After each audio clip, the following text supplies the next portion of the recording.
So, you were source energy before you came into these physical bodies. You don't remember that, and there's a reason that you don't, but you were. You were source energy before you came into these physical bodies, and now you are an extension of that source energy. So here you are, focused, just as you intended to be, focused upon the things of your time-space reality, and you are utilizing your focus to help you personally, independently, identify your preferences. Sometimes you don't really grasp that. You don't really understand how perfect it is and how important it is that you deliberately choose. So anyway, that's step one. You ask for what you want, and you can't stop asking because life just continues to serve itself up to you in ways that cause you to identify your preferences. It happens all day, every day, at all levels of your being. It's really what the evolution of all species is about. So when you know what you don't want, you know what you do want. If someone's rude, you want them to be nicer. If you're rude, you want to be nicer. If you're unhappy, you want to be happier. If something's gone wrong, you want it to go right. In other words, if you don't have enough of something you want more of it. It's a very simple equation, not hard for you to figure it out, and you're doing it all day, every day. But what you may not know is that every time, whether you speak it out loud or not, something happens like that, you are launching these vibrational preferences. And the larger part of you is aware of the preference that you have launched and becomes it, because your inner being is unconditional. Your inner being rides the rocket of your desire. When you say, I prefer something, your inner being doesn't say, well, there aren't that many of them going around. Your inner being doesn't say, well, that's risky business and it's unlikely. Your inner being doesn't say, you don't have the education for that or the money for that or the background for that. When you launch a rocket, a request, a preference, a desire, your inner being becomes a vibrational match to it immediately. And because you are an extension of that inner being who has become a match to it, now you hold the potential of splitting your energy if you don't become a match to it too. You see how it works? When you say, I want that, the source within you says, done. We're there. We've got it. We're a vibrational match to it. Because everything that manifests is first a vibrational frequency. And the source within you will give you this, can more easily match your desires because in the energy stream, it is immediate. In your manifestational world, you've got some bugs to work out of your vibrational frequency. Source doesn't have to work those bugs out because Source already believes in you. Source already knows your value. Source already knows your worthiness. Source remembers why you came and who you are. So when you launch a rocket about something that you would like more of, Source is right there in that frequency. And in fact, the only reason that any of you ever feel any slight or strong negative emotion is because Source finds the frequency, the fullness of the desire that you have launched, and when you don't, there's vibrational discord between you and Source. Does that make sense to you?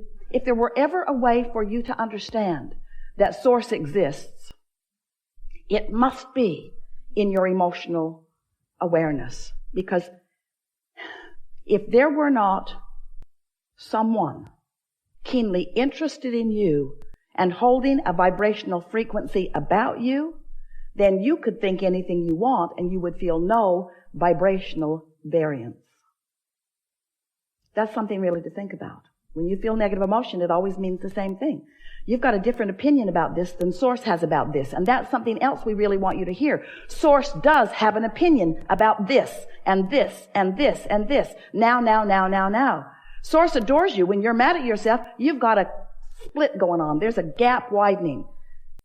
Source adores the people of this planet. When you carve out a section of them and hate them, you've got a rift going on between you and Source. You will never be able to be in alignment with Source when you hold hate in your heart because of some condition that you can't control. As you get to know Source better through your awareness of what it feels like to be in alignment, you can learn in a matter of days how Source feels about everything that is active on your planet today. You can just give it the emotional test. When you think a thought and you feel love, you can know Source is in agreement with this thought. And when you think a thought and you feel fear, you can know Source is not anything close to an agreement on this thought. So once you get clear about what this emotional guidance system is, then you can get on with what you've come to get on about. Then you can be the deliberate creator. You can be or do or have anything that you choose because you've got this backup. So step 1 is contrast helps you to define what you want. You do it all day, every day. And step 2 is source becomes it vibrationally immediately. Wrote a whole book about that called Ask and It Is Given, and that's what it was about. That when you ask, source becomes the vibrational equivalent of it. The energy that creates worlds. Imagine that. The energy that creates worlds. The vibrational equivalent to your desires. Keeping the light on, keeping the vibration steady, so that anytime you get in the vicinity or away from the vicinity, you'll know where you are in relationship to it. Helps you to zero in on who you really are and what you really want, to become the fullness of all that you are. So your work really is the step 3 part of this 3-step process. Now step 4 process, but step 3 process we talked about for so many years. Ask, source answers, and then you must find a way to become a vibrational match to what you're asking for. In other words, you can't want something and doubt it and get it. You can't want something and be mad that you don't have it and get it. You can't want something and be impatient about it.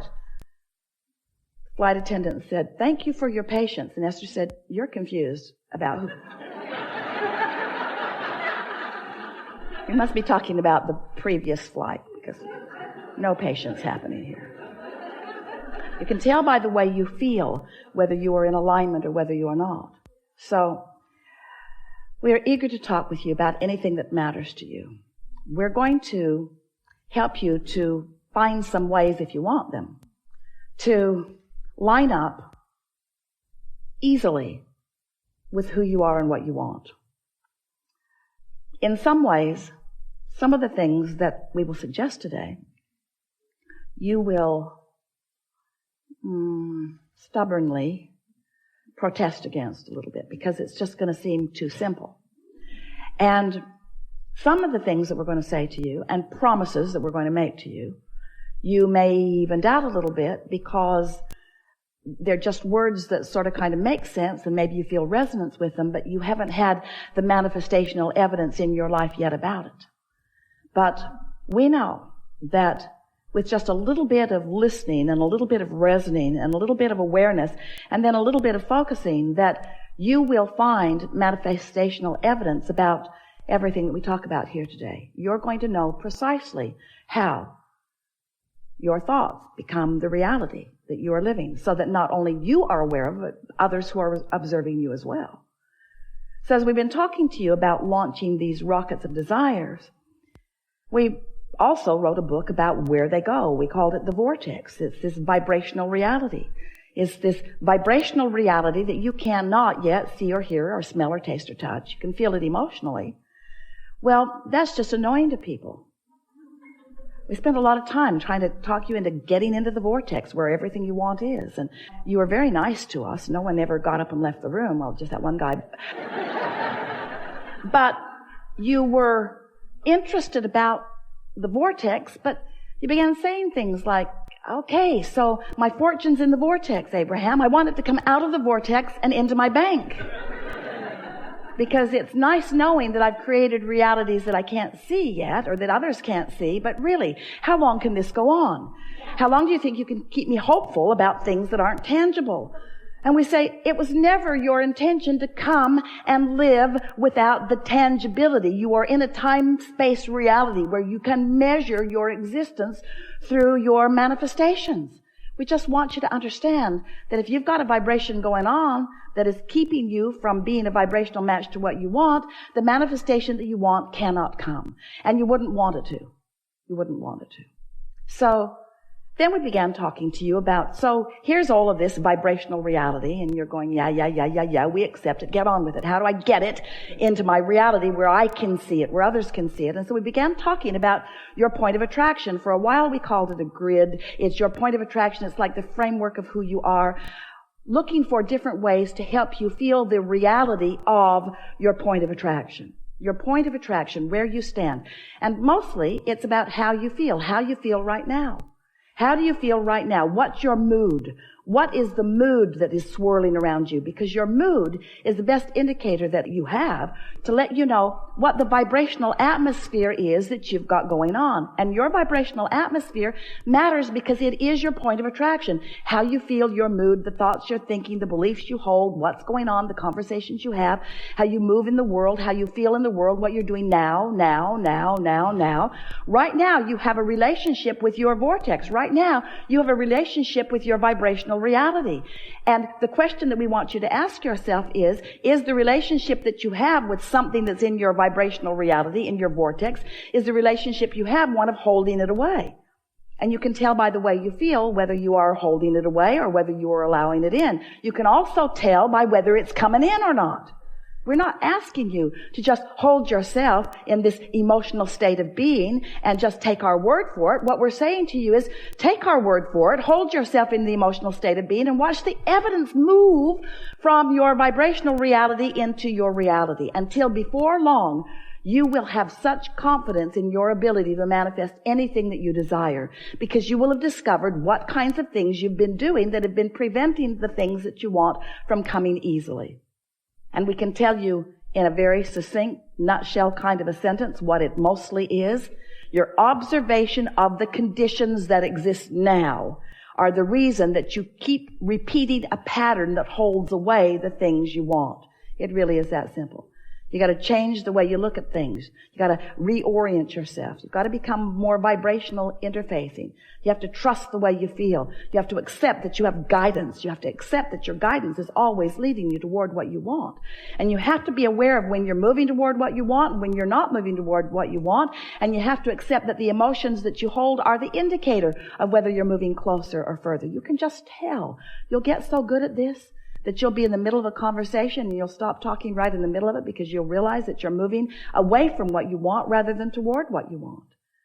So often, in your quest to make someone else understand what you mean, who's in a different vibrational frequency and is not hearing what you mean, in your attempt to get them to hear what you mean, you are responding to the condition of them not hearing. So you are basing what you are saying based upon what they are not hearing, and then you join them in their frequency rather than maintaining yours, and then instead of them hearing what you mean, you hear what they mean, and nothing changes. Oh, you got that, didn't you?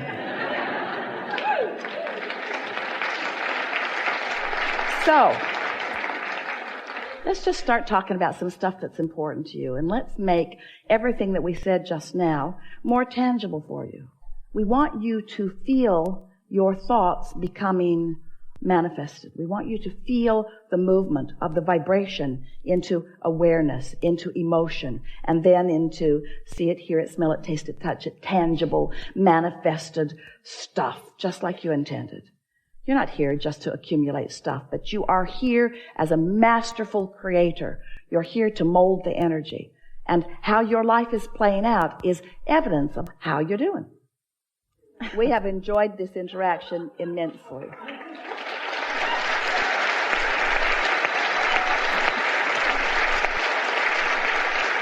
Take it easy.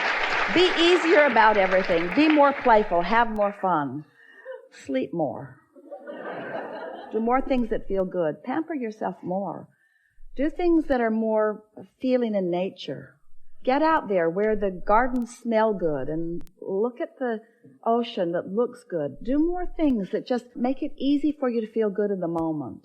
Make a decision that just for a little while, you're going to take the struggle out of your experience because it isn't working out. And watch what a new decision about ease and alignment and general will bring for you. We speak this to you easily and wholeheartedly and with complete confidence in the wonderful things that are coming to you because we've seen your vortex. We know what you've created. And we can feel the shift in you. And so we know that obvious, measurable improvement is right on your doorstep. And we will revel with you in every realization that you have about it. There is great love here for you. And as always, we remain in your vortex.